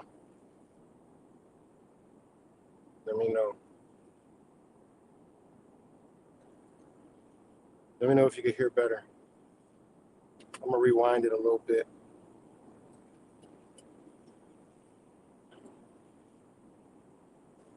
Better? All right, let me rewind this a little bit. This is important. I think this is an important message we got going here.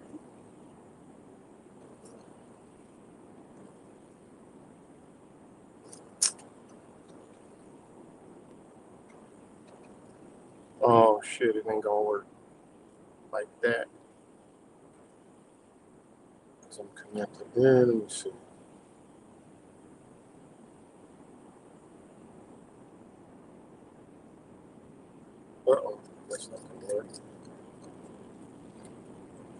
I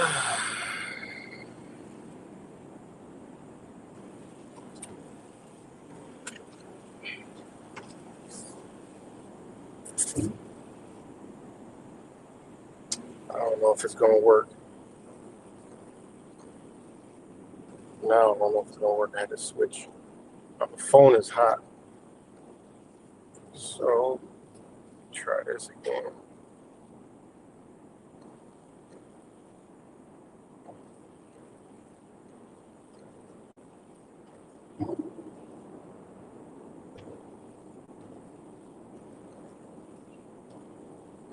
Put the phone up, but it got a little warm.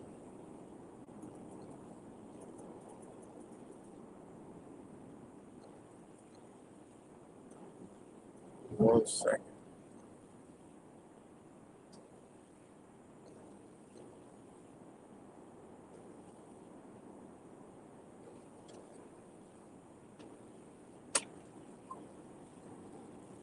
My phone is warm.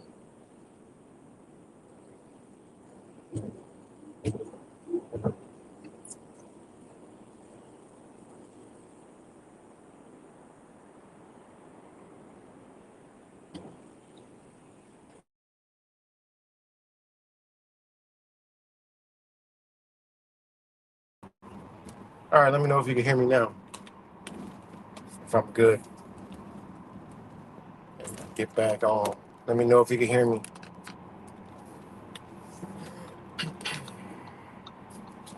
Charge the phone. I think when I plug this thing in, it makes it charge. Good? Good now? Okay, good. All right, cool. All right, we're going to get back into it. If you know advertising, it main source income for almost media advertisers. The advertisers are Having technical difficulties.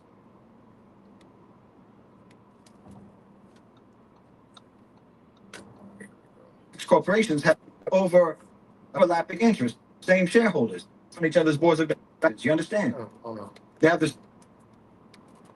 Stat. Probably what y'all was talking about.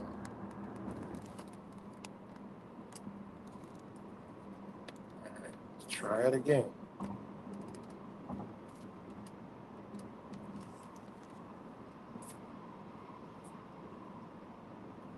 So you can't find out what people outside of your pit, what they're saying, what they're thinking about, how their alone spends more money on public relations than most countries spend on their entire military. The narratives that the media repeats. Here we go. And they say, according to official sources, We're back. or they say government sources report, or the Defense Department spokesman says such and such.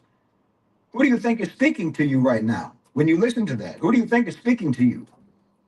You understand? The government has entire departments with hundreds of employees with budgets running into the hundreds of millions of dollars, whose only job is to produce the narratives that the media repeats and that you consume and that you absorb. The Pentagon alone spends more money on public relations than most countries spend on their entire military. Okay, that's called state-run media. If anyone else did it, that's what you would call it if anyone else did it. And as far as journalists are concerned, so-called journalists, journalism, by the way, used to be a blue-collar job. Back in the day, journalism was a working-class job. You had low pay, you had long hours, you couldn't take leave, you were on call, you understand? Now, journalists are just PR agents. They're marketing professionals. They're part of the power structure. That's a white-collar job now. So they just repeat the story that the power structure gives them because anyway, they're part of the power structure. I mean, increasingly, you'll notice that they always use anonymous sources these days as if that's a valid source. They don't even bother. Their sources nowadays are just a euphemism for their own incentives, for their own interests. They themselves already know what sort of a line they're supposed to be giving you because, as I say, they're part of the power structure now. They're part of the power structure. They have the same incentives as the power structure. So they already know what sort of a story they're supposed to give you. Who needs a source? We don't need a source. I'm telling you, I worked in PR for many years. I worked in PR, I worked in media strategy. I've met and I've known a lot of journalists, and you will never find in your life any people who are less informed, who are less educated, or who are less interested in what's happening around the world. All of the so-called journalists, wallahi, all of the so-called journalists that I ever met are the most empty-headed, vapid, clueless, trifling people and the most indoctrinated people that you'll ever meet. They've got more products in their hair than they got brain cells in their head, I'm telling you. And you're tuning in to them, getting your news from these people, the least informed people on the planet, and they're supposed to be informing you. They're not informing you, they're forming you. You understand me? They're not informing your views, they are forming your views. But the media isn't the only layer. That's just the 24-hour rinse and repeat cycle of the brainwashing, the news. The foundation is education in that country. That's the institution for installing the mythology, the American mythology. You know, that version of America that's taught in school, at every school in that country. You know, the founding fathers. The founding fathers were visionaries of freedom. The conquest of the continent was a big, brave adventure. It was beautiful. It was admirable. The extermination and the displacement of millions and millions of people was called just pioneering. They were brave pioneers. The enslavement of tens of millions of Africans was a, you know, complicated historical chapter. It was maybe a bit of a blotch on our reputation, but eventually it was corrected by how good we really are.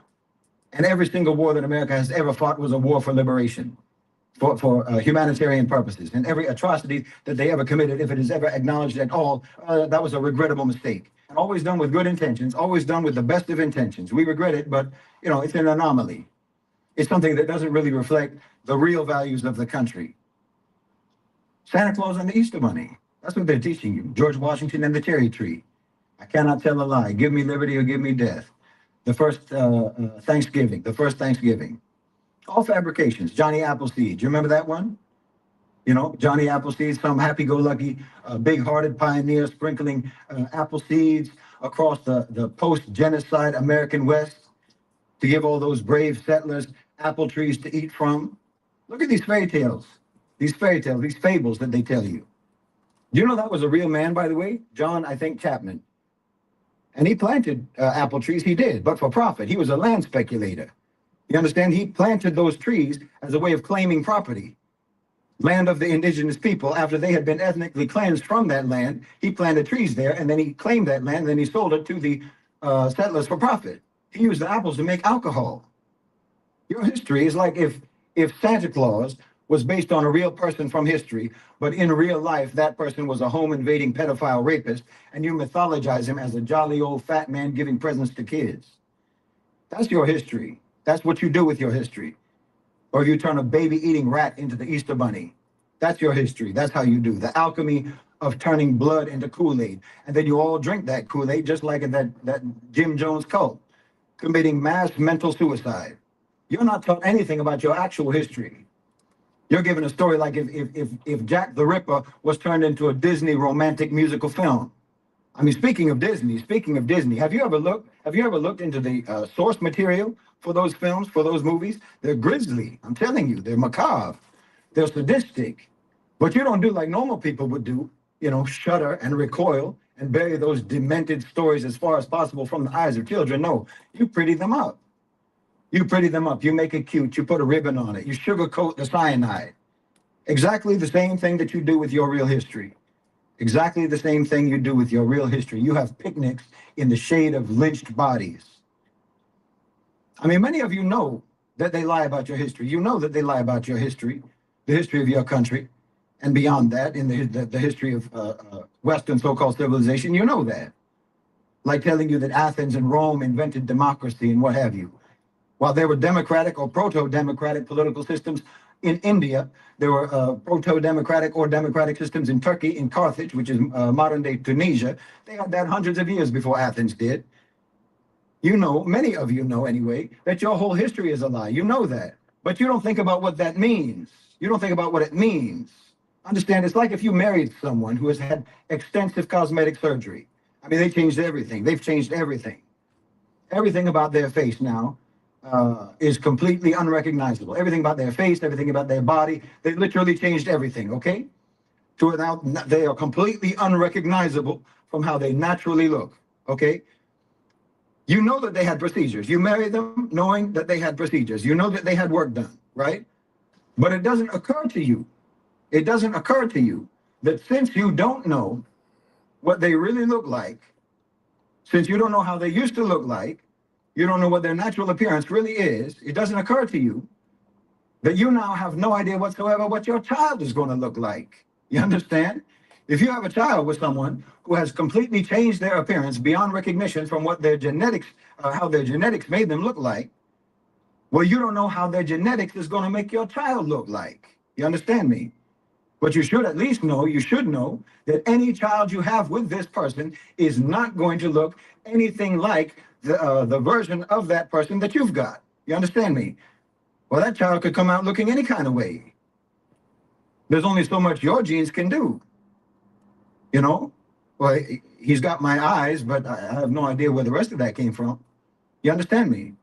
Just like genetics. It's just like how genetics are real and have a bearing on reproduction. You understand me? Just like how your cosmetic surgery is not going to change that, it's the same with your history. Your actual history shows you who you are as a people and as a so-called civilization. No matter how much plastic, no matter how much silicone, no matter how much filling or what have you, no matter how much mythology I'm saying, no matter how much propaganda, no matter how many fables and fairy tales, no matter how much you Disneyfy your history, no, your cultural genetics are what they are, and that is what will be reproduced. Not the cartoon, sculpted, surgically enhanced version of you that you like to tell yourself you really look like. I keep seeing people get angry when they see people online using those AI filters to make themselves look more beautiful, to make themselves look younger or more fit than they are and what have you. But I'm telling you, you have been catfished by your whole history. You were looking up at a picture of white Jesus and you thought it was a mirror. You thought it was a mirror. You have no idea how hideous you really are. You've never seen yourself, how you really look. See, they teach you history. You want to learn history. The reason why you want to learn history, or what you can learn from history, is pattern recognition. And through that pattern recognition, you understand your people or any other people, how they operate, how they behave, how they act, how they, what they believe in, who they are as a people, as a nation, right? So they taught you that Disneyfied history, and they fabricated that fraudulent pattern of virtue and heroism that you think is American history. So you would think that that's what you're like. You would think that that's what you stand for.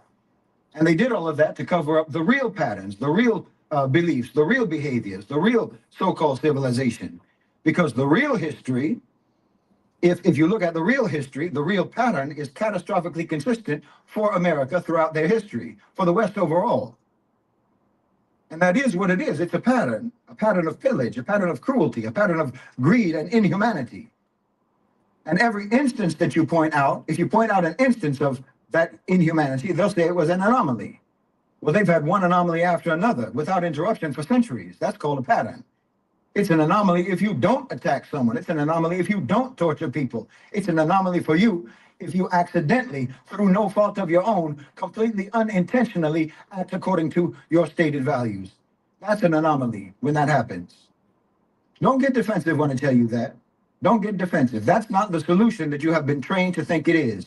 Defensiveness, deflection, denial, blame shifting. This is not a solution. That's a trained reflex. You can't disavow all of the evil that your so-called civilization, their barbarism that they have done. You can't disavow that and also at the same time be defensive about it. I'm trying to tell you about the architecture of your confinement. Please understand me. I am not just telling you about how your so-called civilization is. I'm not just telling you about that, how it is, how it always has been. I'm also telling you how it made you this way and how it keeps you this way, how it enforces, how it warps, how it mutilates you. I'm telling you what makes you them instead of us, how it stunts your development as a human being, as a moral human being, an intelligent, coherent, mature human being. I'll tell you again, wrongdoing harms the wrongdoer. It is self-oppression. When I'm telling you all of the horrific ways that you have been as a society or across history, all of the unspeakable things that you have done as a society, and all of the ways that you have lied about that, I'm trying to make you aware of the situation that you are in. Because it's a very dangerous situation. It's a miserable situation. It's a degrading situation. It's a humiliating situation. This is the only life that you have. Do you understand that everything is going to testify about you? Everything, not just everyone, everything. your limbs, your body, your tongue, even your mind. SubhanAllah, the trees and the stones, all of nature, the earth itself is going to bear witness and testify about you. Don't you know that the earth, the ground that you walk on, the very ground that you walk on, feels a kind of way about you? There are people who die, and when they die, the earth is relieved that they're gone because all they ever did on the earth was wickedness. You don't want to be that, do you? You don't want to be that person. That's a deep one. I ain't never heard that one. The earth is glad that you're gone. It makes a lot of sense. Like, yo, that's a deep one right there. I gotta run that back. I'm gonna use that in one of my songs. That is a deep one right there. To bear witness and testify about you. Don't you know that the earth, the ground that you walk on, the very ground that you walk on, feels a kind of way about you? There are people who die, and when they die, the earth is relieved that they're gone because all they ever did on the earth was wickedness. You don't want to be that, do you? You don't want to be that person, do you? I can't believe that you would want to be that. No, that's why they have lied to you. That's why they have dumbed you down. That's why they have impaired your cognitive abilities. That's why they have made you that person while making you think that you're not that person that the earth will feel relieved of when you die. You don't want to be like that. We don't want you to be like that, but your so-called civilization wants you to be like that. Your society wants you to be like that. They want you to be that person, and they have made you that person. Your society, your country, your culture, your so-called civilization is not what you think it is. This is what I'm telling you, and you are not who you think you are. And if you think that I'm being unfair, if you think or you feel attacked by what I'm saying, you are missing the point exactly the way that you have been programmed to miss the point. Scrutinize your reflex responses to what I'm saying because they have been trained into you by that very society that I'm talking about. I'm not just talking to so-called white people right now. Understand me. Don't comfort yourself with that assumption. I'm not just talking about your power structure. I'm not just talking about your elites right now. I'm talking about everyone who has been basting in that toxic chemical spill of a culture.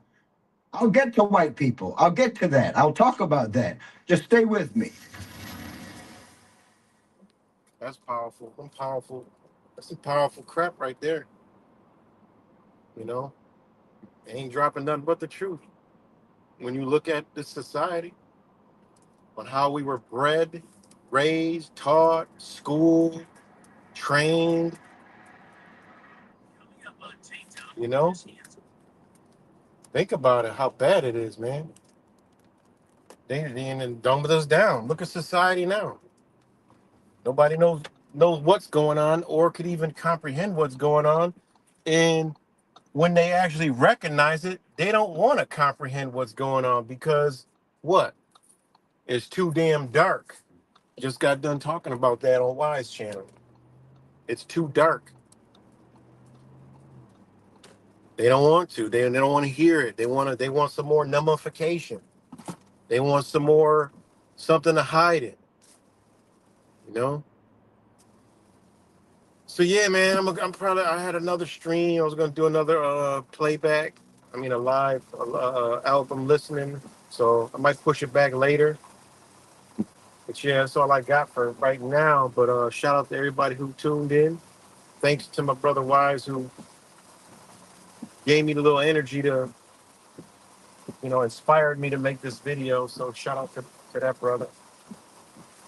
And yeah, I'll talk to y'all later. Much love.